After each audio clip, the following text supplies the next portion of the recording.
কাকু এই নাও আপনার অর্ডারটা। আরে তুই কেন করতে গেলি? কি ব্যাপার দাদা, আপনার কি মাথা মুথা খারাপ আছে নাকি? এত রোদের মধ্যে আপনার মেয়েকে নিয়ে আপনি ডেলিভারি করছেন? আপনি কথাটা ঠিক বলেছেন। এত গরমের মধ্যে আমি আমার মেয়েকে নিয়ে কেন ঘুরে বেড়াচ্ছি? আমার মেয়েকে দেখার মতন বাড়িতে কেউ নেই। কেন? আসল কথা, একদিন আমি কাজ করে যখন বাড়িতে ফিরি। শুনুন না, একটা কথা বলবো। হ্যাঁ বলো।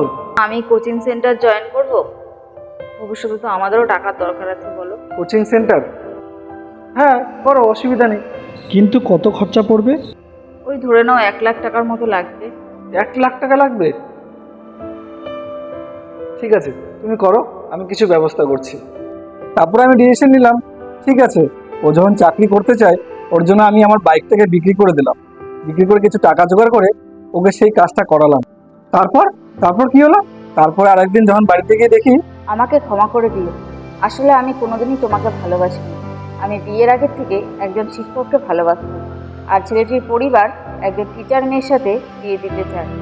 আমার কাছে তখন চাকরি ছিল না, কিন্তু আমি এখন চাকরি করি।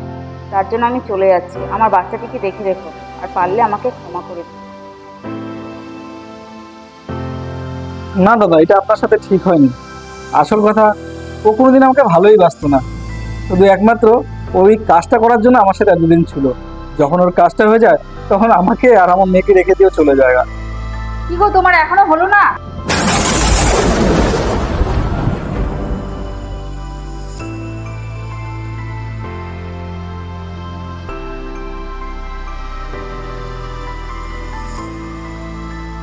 ও,